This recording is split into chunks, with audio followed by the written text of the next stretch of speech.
That's right, the best music player for running is this. This is the 7th generation iPod Nano and it's 12 years old. Despite being on the cusp of becoming a teenager, this has one of the most important features that you would want in a music player for running, and that's Bluetooth.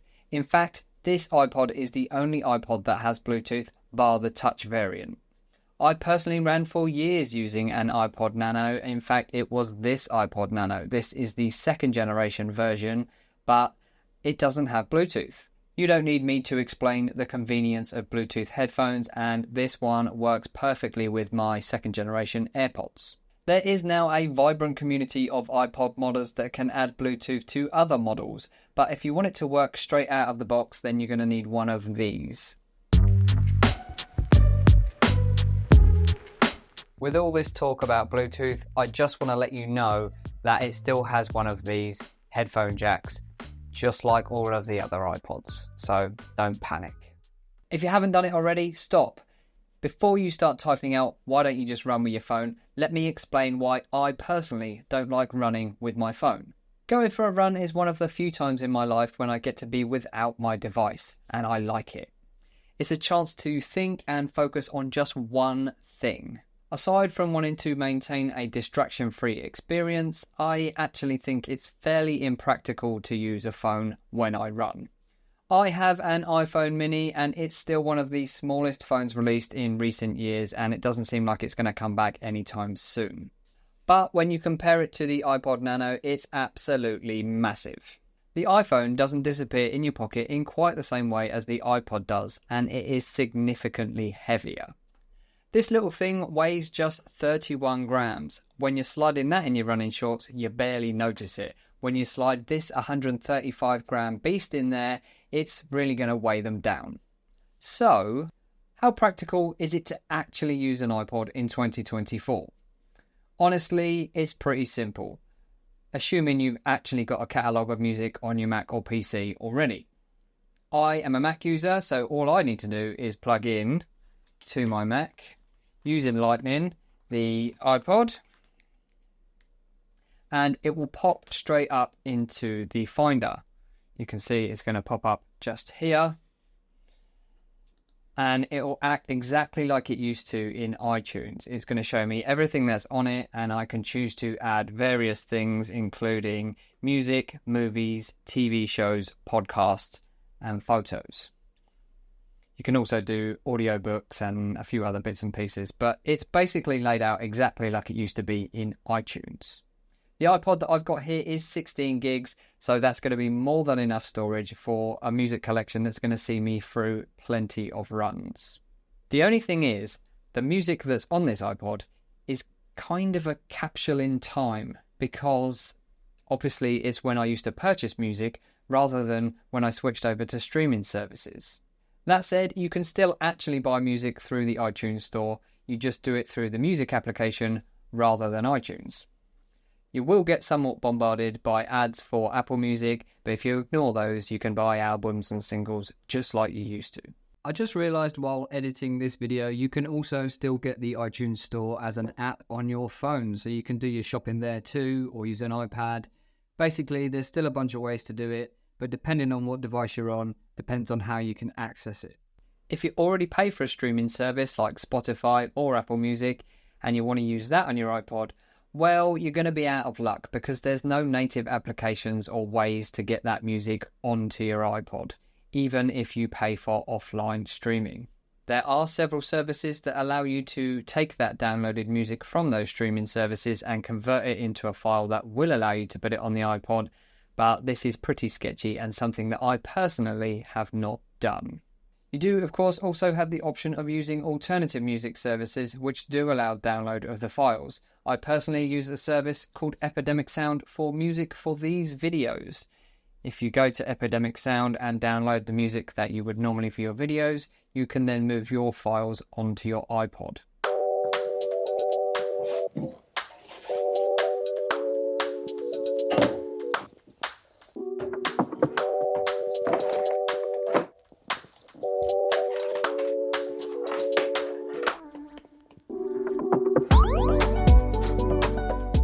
finally, you could go all the way back to the noughties and do it the way that we used to have to do it, which is by taking CDs and ripping them to your machine and then uploading those onto your iPod. This may be cheaper than buying the songs on iTunes, for example, but of course you're going to have to go out and buy those CDs. All in all, there's more than a few ways to get music on the device, but obviously it's not going to be as convenient as using a streaming service where you can think of any track that's ever been recorded and play it immediately. The interface on the iPod Nano feels surprisingly modern. It's a kind of mixture between an Apple Watch and an iPhone. The touchscreen is responsive despite its tiny size, and it even includes some gestures. Well, I say some, really it's just one and it's slide to go back, but it's still handy. And it really feels like a kind of stripped back iOS device, despite the fact that it's actually not. Icons are moved around on the home screen in the same way as they are on an iPhone, for example, but there's no iTunes store and no web browser, and in fact there's no Wi-Fi, so you couldn't do anything on it anyway. It does have a built-in radio though, which is something that cannot be said for an iPhone. Many current generation running watches include the ability to play music. I did so for a long time on this. This is the Garmin 245 Music, and it includes Spotify and Amazon Music integration. You can also store music on here offline.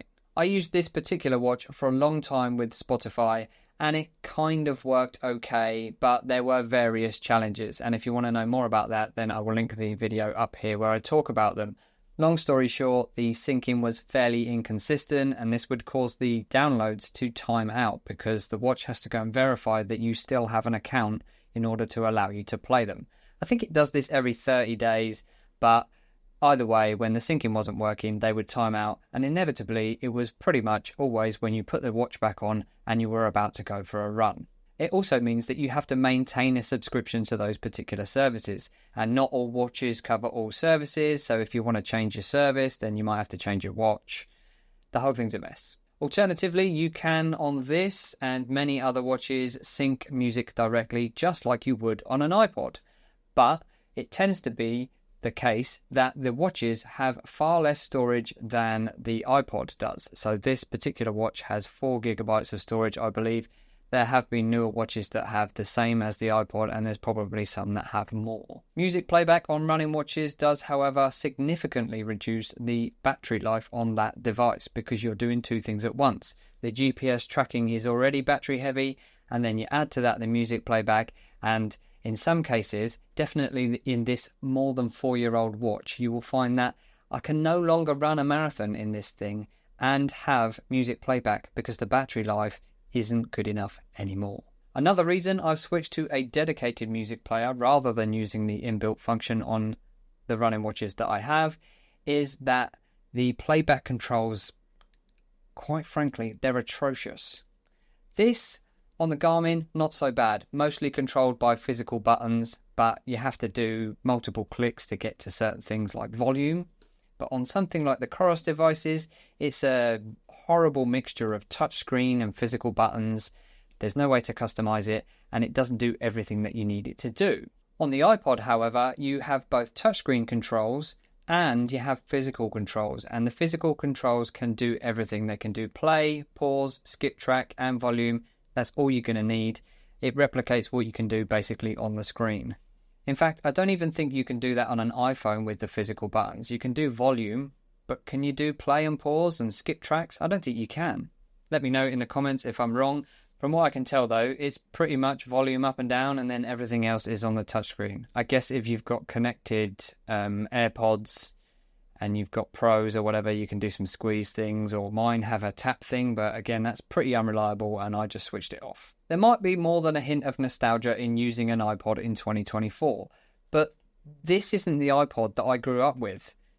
This one is, and in fact, the one I had before this was an iPod Shuffle.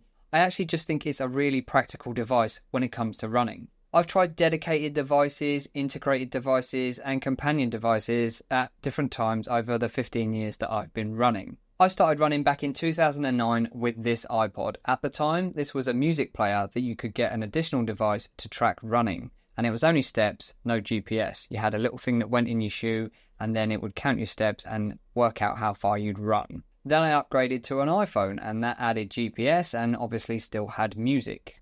After that, I switched to a dedicated running watch. In fact, it was this one, this exact watch, and I still use it to this day. This has that integrated music feature, so it allowed me to ditch the other devices as they were getting larger in size. Once it began to age and the battery degraded, I had high hopes for the mighty Vibe as being a kind of iPod Shuffle-like device, but for the streaming age. But if you've watched my review for that, link up here, then you'll know ultimately I was disappointed. And so finally, I've come full circle and I've gone back to using an iPod. Having this dedicated music player has been so much simpler than worrying about downloads timing out on running watches or whether the Bluetooth connection on those is going to work. And honestly, I am far happier. Let me know your thoughts down in the comments. Would you start using an iPod for running again? Thank you for watching, and I'll catch you in the next one.